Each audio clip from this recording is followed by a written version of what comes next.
Hello friends, જય શ્રી કૃષ્ણ. સ્વાગત છે તમારું મારા રસોડામાં. બસ જો તૈયારી કરી રહી છું એકદમ ટેસ્ટી ટી ટાઈમ કેક બનાવવાની. એટલે એકદમ સરસ ક્રીમ વગરની હશે, બાળકો પણ આરામથી ખાઈ શકશે. એટલી સરસ કેક બનશે ને કે વાત જ ના પૂછો. આ કેક મારી 12th ની ગર્લ્સ માટે બનાવું છું. એનો લોકોનો લાસ્ટ ડે હતો ટ્યુશન ક્લાસીસમાં, તો એમના માટે મેં આ કેક બનાવેલી હતી. તો હું આ કેક એમના માટે બનાવી રહી હતી. તો તમે જોઈ શકો છો અત્યારે હું તૈયારી કરી રહી છું. મેં અહીંયા મેંદો લઈ લીધેલો છે. 1.5 કપ જેટલો તમારે મેંદો લેવાનો છે. ખાસ ધ્યાન રાખવાનું છે કે મેઝરિંગ કપથી માપીને જ તમે મેંદો લો. એટલે તમે અહીંયા ઘઉંનો લોટ પણ ઉપયોગ કરી શકો, પણ મેંદાથી બનાવશો ને પરફેક્ટ બનશે. આ રીતે મેં 1.5 કપ આ રીતે મેઝરિંગ કપથી માપ કરી અને લીધેલો છે. તો તમારી આ મેઝરિંગ કપથી માપ કરીને લેશો ને તમારી કેક એકદમ પરફેક્ટ બનશે. અહીંયા હું પ્રીમિક્સ બનાવું છું.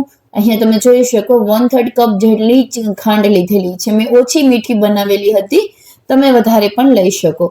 અને 2 ટેબલ સ્પૂન કોર્નફ્લોર લેવાનો છે. આ રીતે મેઝરિંગ કરી અને પછી જ તમારે લેવાનો છે. 2 ટેબલ સ્પૂન જેટલો કોર્નફ્લોર એડ કરશો ને તો તમારી કેક એકદમ ફ્લફી બનીને તૈયાર થશે. એટલા માટે મેં અહીંયા ઉમેરેલો છે. તમે પણ ખાસ ઉમેરજો. જો આ પ્રીમિક્સ બનાવીને રાખી દો ને તો તમારે 6 મહિના 8 મહિના સુધી સ્ટોર કરી રાખાય છે. એટલા માટે. અને હવે આપણે 1/4 કપ જેટલો મિલ્ક પાવડર લીધેલો છે. ત્યારબાદ આપણે બેકિંગ પાવડર લીધેલો છે. તમે જોઈ શકો અહીંયા મેં 1.5 ચમચી જેટલો, એટલે કે અહીંયા સ્પૂન હોય છે, આ સ્પૂનના માપથી મેં 1.5 ચમચી જેટલો બેકિંગ પાવડર લીધેલો છે. અને અડધી ચમચી અહીંયા મેં બેકિંગ સોડા લીધેલો છે, આપણે જે મીઠો સોડા આવે ને એ. અને 1/4 સ્પૂન જેટલું નમક અને 1/4 સ્પૂન જેટલા ખટાશ માટે અહીંયા મેં લીંબુ સોડાનો ઉપયોગ કરેલો છે, લીંબુના ફૂલનો ઉપયોગ કરેલો છે. એને તમારે જો લીંબુનું પાણી ઉપયોગ કરવો હોય તો પણ કરી શકાય. એ બેટર બનાવતી વખતે ઉમેરવાનું. બધું સરસ આ રીતે મિક્સરમાં પીસી લેવાનું છે. તમે જોઈ શકો છો આપણું મિશ્રણ પીસાય અને એકદમ સરસ રીતે તૈયાર થઈ જાય. એટલે આપણે પછી બેટર બનાવવાનું છે. આને ચારી અને તમે 6 થી 8 મહિના સુધી સ્ટોર કરી શકો છો. આમાં કોઈ જ પ્રોબ્લેમ નહીં થાય. પછી જ્યારે તમારે કેક બનાવવાની હોય ત્યારે ફરીથી ચારી અને તમે ઓઇલ ઉમેરી અને કેક બનાવી શકો છો. એકદમ સહેલું હોય છે. આમાં કોઈ જ આપણે એક્સ્ટ્રા પ્રિઝર્વેટિવ કંઈ નાખવાનું હોતું નથી. બસ આ રીતે જ બનાવી અને રાખી દેવાનું હોય છે. તમે જોઈ શકો છો આ રીતે મેં બે મિશ્રણને ચારી અને તૈયાર કરી લીધેલું છે. તમે આ રીતે તૈયાર કરી શકો છો અને સ્ટોર પણ કરી શકો છો. એ ટાઈટ કન્ટેનરમાં સ્ટોર કરવાનું. હવે આપણે કેક માટેનું ટીન તૈયાર કરી લઈશું. તમે જોઈ શકો મેં અહીંયા કેક મોલ્ડ લઈ લીધેલા છે. એ જો આ પ્રકારે તમારી પાસે મોલ્ડ હોય તો કોઈ વાંધો નહીં, બાકી તમે તપેલીમાં કે કોઈ પણ તમારી પાસે મોલ્ડ હોય એમાં તમે બનાવી શકો છો. આ રીતે હું અહીંયા બટર પેપર લગાવી દઉં છું કે જેનાથી કેક છે એ આરામથી ડીમોલ્ડ થઈ જાય. બાકી તમે આ રીતે ઓઇલ લગાવી અને ડસ્ટ પણ કરી શકો. કોઈ પણ લોટ હોય મેંદાનો અથવા ઘઉંનો લોટ, એ ડસ્ટ કરી અને પણ બનાવી શકો તો પણ આરામથી ડીમોલ્ડ થઈ જશે. પરંતુ મારી પાસે આ બટર પેપર હતું એટલા માટે મેં આ બટર પેપર આવી રીતે લગાવી દીધેલું છે. જો તમારી પાસે હોય તો તમે લગાવી શકો, બાકી સ્કીપ પણ કરી શકાય, ડસ્ટ પણ કરી શકાય. હવે આપણે બેટર બનાવી લેશું.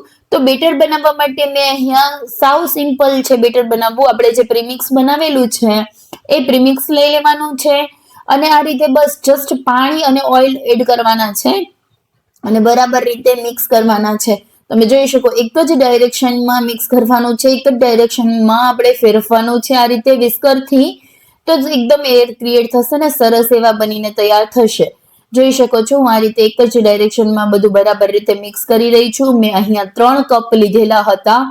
જો તમારે 1 કપ લેવો હોય તો 1 કપની સામે એમાં પાણી તમે એકદમ બેટર બનાવો એમાં તમને આઈડિયા આવી જશે કે કેટલું પાણી એડ કરવાનું છે. 1 કપમાં અડધો ગ્લાસ જેટલું પાણી જોઈએ, પરંતુ અહીંયા મેં 3 કપ લીધેલું છે એટલા માટે અહીંયા મારે 1.5 થી 2 ગ્લાસ જેટલું પાણી જોયું હતું. આ રીતે બધું બરાબર રીતે મિક્સ કરવાનું છે. ત્યારબાદ અહીંયા હું 1/4 કપ ઓઇલ ઉમેરું છું. એટલે જો તમે 1 કપ બનાવો ને તો તમારે અહીંયા 2 ટેબલ સ્પૂન જેટલું ઓઇલ ઉમેરવાનું છે. એ રીતેના માપથી 3 કપે મેં 6 ટેબલ સ્પૂન એટલે 1/4 કપ જેટલું ઓઇલ થાય. બધું બરાબર રીતે મિક્સ કરવાનું છે અને ઓઇલ લાસ્ટમાં જ ઉમેરવાનું, જેનાથી એકદમ સરસ સાઈનની બેટર બનીને તૈયાર થશે.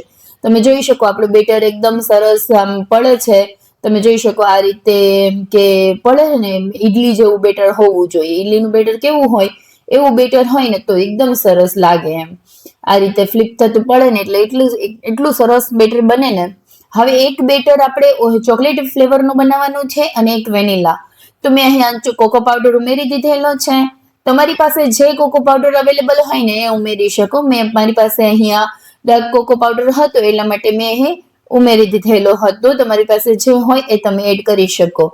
અને ચોકલેટ એસેન્સ ઉમેરું છું અને એકમાં વેનીલા એસેન્સ ઉમેરું છું.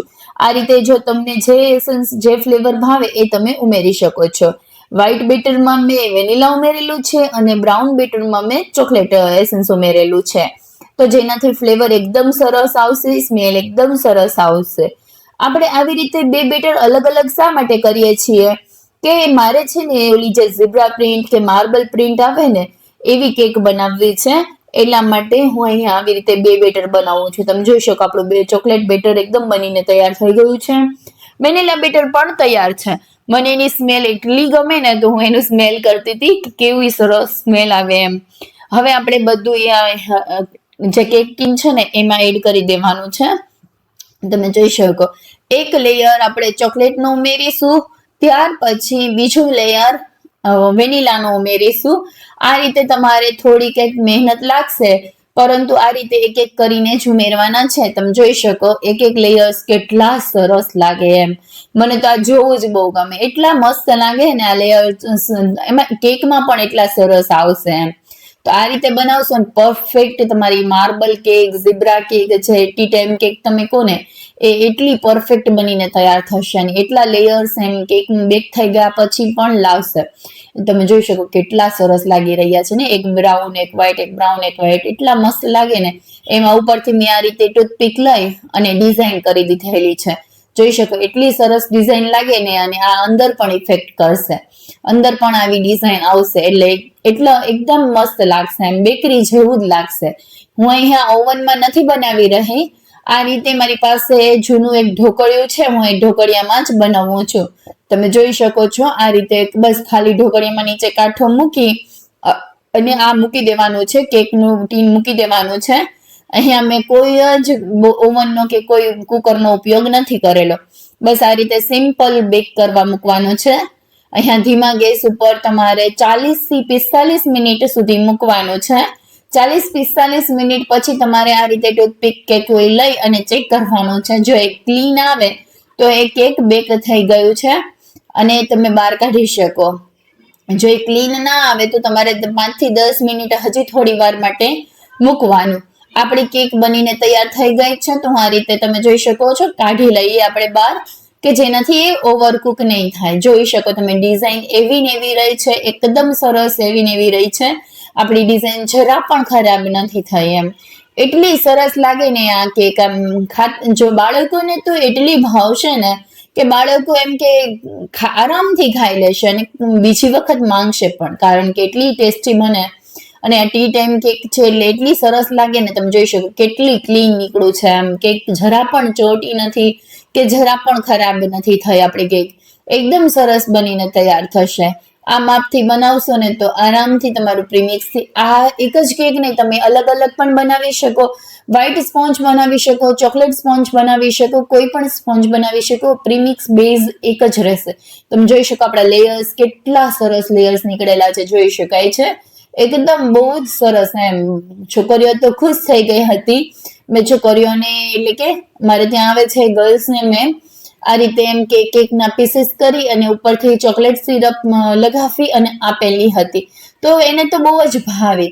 આ રેસીપી તમને કેવી લાગી એ તમે મને કમેન્ટમાં જણાવી શકો. જોઈ શકો છો એકદમ સરસ એવા લેયર્સ બનીને તૈયાર થઈ છે. આમ જોતા જ એટલા સરસ લાગશે ને કે તમને મન જ નહીં થાય કે કટ કરીએ. એટલા સરસ બનીને તૈયાર થશે. તો તમારો રિવ્યુ મને કમેન્ટમાં જરૂરથી જણાવજો. આપણે ફરીથી મળીશું એક નવી રેસીપીમાં. ત્યાં સુધીમાં જો તમે આપણી ચેનલ પર પ્રથમ વખત જ મુલાકાત લઈ રહ્યા હોય તો ચેનલને સબસ્ક્રાઇબ કરવાનું ભૂલતા નહીં. જો મેં તો આ એકદમ સરસ કેક ડબ્બામાં પેક કરી અને ક્લાસે લઈ જવા માટે તૈયાર કરી લીધેલી છે. તમે પણ ટ્રાય કરો અને તમને કેવી લાગે એ મને કમેન્ટમાં જરૂરથી જણાવજો. અને જો મારી મહેનત જરા પણ તમને ગમતી હોય તો તમે મારા વિડીયોને લાઈક કરવાનું ભૂલતા નહીં અને ફ્રેન્ડ્સ અને ફેમિલીમાં શેર કરવાનું ભૂલતા નહીં. એકદમ ટેસ્ટી એવી કેક બનાવો, ખાઓ અને મજા કરો. ચાલો તો થેન્ક યુ ફોર વોચિંગ. ફરીથી મળીશું નેક્સ્ટ વિડીયોમાં. બાય.